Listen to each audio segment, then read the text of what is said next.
What's up, YouTube? It's the Action Figure Grader coming back to you with another video. Thanks so much for watching and for tuning back into the channel. As always, thanks to my Patreon supporters. They get my videos 24 hours early access.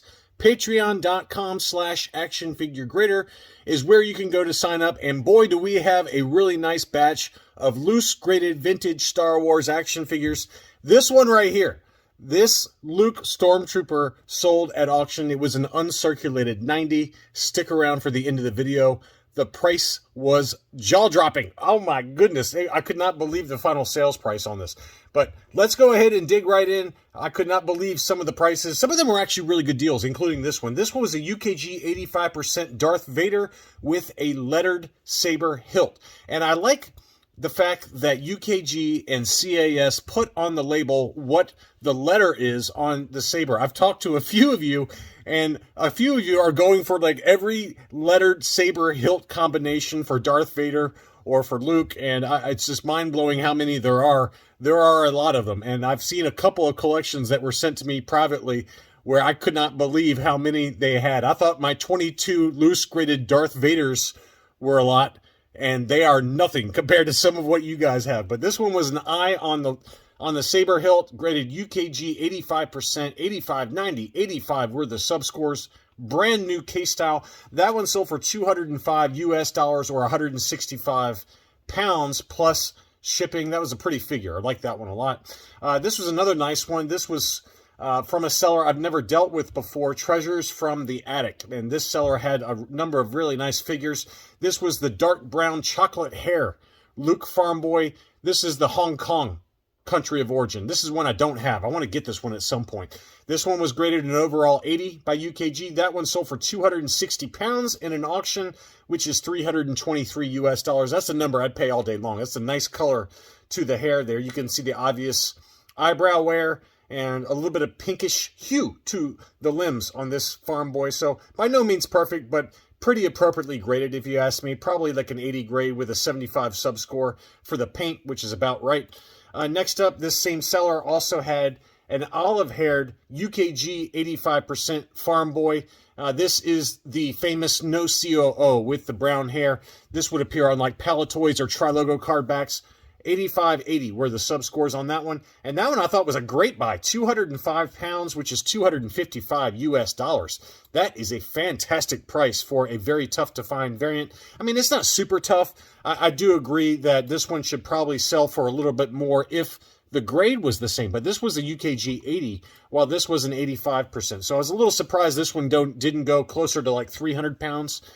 Which is about usually market. So this one kind of slipped under the radar. Everybody seemed to be going for this one, and I think it's because of the dark hair there on that Farm Boy. But this was a great buy. Certainly looks like the olive-haired Luke to me. It's got kind of a greenish tint to the hair, and that was a great buy. 205 pounds, which is $255. Same seller also had a Taiwan Boba Fett. This one had the new K-Style UKG 80%. Another really good buy. Look at this price, 107 pounds, which is 133 US dollars. I mean, they can go for that price ungraded all day long. I thought that price was fantastic. And again, it was by no means perfect. You know, it had some wear to the chest armor there. You can see some obvious paint wear to the green chest armor, and would probably hit a 75 at best with AFA. So it might be a smidge, just a smidge overgraded, but I mean, come on, 133 US dollars for that plus shipping. I think it was a great buy. Next up, this is a tough one to find. This is the Lily Letty, made in Mexico, Luke Skywalker Jedi Knight. Very tough to find this one. It's got kind of a reddish tint to the cape. There are several different capes that this Luke Jedi can come with. You can see some wear to the face as well. It was graded 75. Figure was an 80. Paint and cape came back with a 75. This one also had the older case style. There is an orange cape as well that you can get, and as well as a brown. So I think there's three different cape kind of variations that came with this made in Mexico Luke Jedi Knight. This one sold for 388 pounds, which is about 482 US dollars. Pretty fair price if you ask me, assuming that those accessories are correct. And, you know, in general, Luke's ungraded can sell for about $400 to $450 minimum. If they're really mint shape ungraded, they can go for $600 plus. So I think that price was more than fair for what it was. and the obvious paint wear to the face there held it back a little bit, but still a very nice foreign variant. This was another pretty good buy. This is the Merloway Forlam, and what's interesting about this one is that UKG only gave it a single score. If you send this into like CAS or to AFA, they'll grade the box and the wrapper that goes around the figure, as well as the figure itself. So you get 3 subscores when you send in these mailaways to CAS or to AFA. And so I was a little surprised that it only had a single score of 85%. Probably a little overgraded again, just given the box condition. Potentially, UKG only graded the baggie itself and didn't grade the box or the catalog or the wrapper, but things like that. But anyway, still a very nice item, and this one sold for 245 pounds, which is $304 US. AFA 85s will set you back about, I'd say, $400, maybe $450 on the outside. So, with shipping to the US, it would have been about $360, which I think is a very fair price. This seller, SW Seller on eBay, had a number of really nice AFA graded loose examples, first 12 and a few later figures as well. This one was an AFA 85, no COO Chewbacca. I find it hard to find the no COO as well as the Taiwan. It seems like the PBP, the Spanish PBP variant, is pretty easy to find graded by UKG. That's tough to find graded by AFA, just obviously since AFA is located in the US, and most of the Spanish figures are located over in Europe, so they get sent to UKG. But this was a good buy. AFA 85 for $157.50. Great buy. You might want to follow this seller. I've had the pleasure to get to know this seller offline, and a great guy, and just really nice figures, and I thought that price was great. Next up was an AFA 85 Death Squad Commander, or Star Destroyer Commander. This one had the dark blue emblem, which I find to be more common than the light blue emblem on the chest there. You can see it's a very dark blue above the red band. And for an AFA 85, $209.40. That's the lowest price I've seen for an AFA 85 in a very long time. I thought that price was great. An AFA Darth Vader 85 also sold. This one had a lettered saber hilt, very similar to what we started off with. Hong Kong COO. That one sold for $305 US. That's kind of right in line with market, maybe even a little bit low. I've seen them go for as high as $400 for an AFA 85 Darth Vader with the lettered saber hilt. So another good buy there. Next up was a no COO Jawa dark brown stitch. And you can see the label there, no COO. So this would be like a Palatoy Jawa. It looks to be maybe a small-ish hood. It's not labeled small hood on the label, which AFA does do sometimes. So maybe it's just the standard size. But based on the photo, it does look a little smaller than normal. That one sold for $191.50. Another really good buy there. These prices came in well below market. Here was an AFA 80 Plus Princess Leia. And this one was the Hong Kong. And this one had the brown hair and belt. I feel like the brown hair and belt's maybe a little bit more common than the black hair and belt variation. But AFA 80 Plus, nice high grade. That one sold for $300. Another fair price. Here was an AFA 85 Hong Kong Sand People or Tusken Raider, if you feel like talking dirty to me. This one sold for $266 and change, plus $11.75 shipping. Again, all of these auctions came in kind of at or below market, in my opinion. Here was an AFA 80 Hong Kong R2-D2 first 12. Very obvious yellowing to the sticker on this one, but still $165.50 plus $11.75 shipping. So another good buy there. Here was an AFA 85 Luke Skywalker. This was the China COO, and it had the older case style, so maybe that held the price back just a little bit.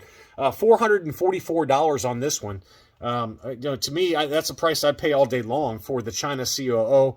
These probably appeared on later U.S. Return of the Jedi card backs, like 77 backs, things like that. But $444 for that one is a good buy. He also had an AFA 80 Plus Hong Kong Luke Skywalker with blonde hair. That one sold for $272.98 plus $11.75 shipping. So, again, you might want to check out this seller because there are some good deals that he had here recently. AFA 85 Obi-Wan Kenobi. This was the Hong Kong with the white hair. I wanted to bid on this one so bad, but I just got too many irons in the fire right now, so it just wasn't meant to be. But I want to get a white-haired Hong Kong Ben Kenobi to go with my no COO light gray hair, I think I have. And then I also have a Hong Kong light gray hair, but I don't have the white hair. So this was a beautiful AFA 85 example with the brand new case style, $276.90. I've seen them sell as low as $260. So $276.90 plus $11.75 shipping. You know, it's in line. It's not too far off of where I would expect it to sell. I was expecting kind of 250, 260. So it went a little bit higher than that, and it might be because of the hair variation. A little bit tougher in my mind to find the white hair versus the light gray hair or the dark gray hair. Next up was an AFA 85 Boba Fett Hong Kong, standard Boba Fett. $405 was the sales price on this one. So the Boba Fetts have come down just a little bit for standard Hong Kongs. $350 to $450 is the going rate right now for an AFA 85 standard Hong Kong. And it's a beautiful figure, and it was kind of right in the middle of the price range for that one. Next up was an AFA 85 Walrus Man Hong Kong with the white tusks. So there is also, what's the other one? White tusk and like a peach tusk. There's 5 or 6 or 7 different variations for Walrus Man, but this is the white tusk. That one sold for $159.50. Again, another very fair price for a Near Mint Plus figure. This Power Droid was another good buy. This was an AFA 85 brand new case style. I like how AFA changed the case style to where it's facing forward now. It just kind of looks cleaner to me than having it encased sideways, which is what they used to do. I think this presents a lot nicer. This one sold for $150. That's a great price. I don't know if I'd sell mine. I don't have one, but if I had one, I don't know if I'd sell it for an AFA 85 for $150 plus $11.75 shipping. Some later figures that he had listed, an AFA 85 Zuckuss. This was the Hong Kong COO. This one did not have the circles on the backs of the knees and heels because that is labeled on the AFA label if it has that. So there are 2 different variations for the Hong Kong Zuckuss. AFA 85 for $144.40. So lots of good buys. Here was the no COO Nikto, AFA 85. That one sold for $134.40 plus $11.75 shipping. And then he also had a Last 17 Anakin Skywalker that was AFA 85. $108.50. That is a bargain of a price, an absolute bargain. So all of these auctions kind of came in well below what I expected the final sales price to be, with the exception maybe of a couple of them, like the Kenobi or maybe the Fett, the Boba Fett Hong Kong. So in general, though, most of those came in well below market and were very good buys. And finally, I had to show you this Last 17 gem. This one was sold by Collectible Investment Brokerage, which is affiliated with AFA. This was an uncirculated 90 Luke Stormtrooper. Now, admittedly, it was the older case, but look at that price. That price is insane. $3,050, 61 bids. So lots of action on this one. I could not believe this final sales price. And it's not like it hit this at the very end. It was like a few hours to go, and it was already at this price, and it didn't move off of it. But $3,050 for an uncirculated 90 Luke Stormtrooper is unbelievable. I mean, you can get at least 1, if not 2, mint on card Power of the Force Luke Stormtroopers for that price. So big number there. But, you know, again, it was an uncirculated 90. And there are collectors out there that are willing to pay those kind of prices. I'm not. That's not a price I'd be willing to pay, but that was a pretty incredible final sales price for that CIB auctioned uncirculated 90 Luke Stormtrooper. So that's all I really had for this video. I hope you enjoyed looking at some recent sales prices for vintage, loose graded Star Wars action figures. Thanks as always for watching, and I promise I will be back soon.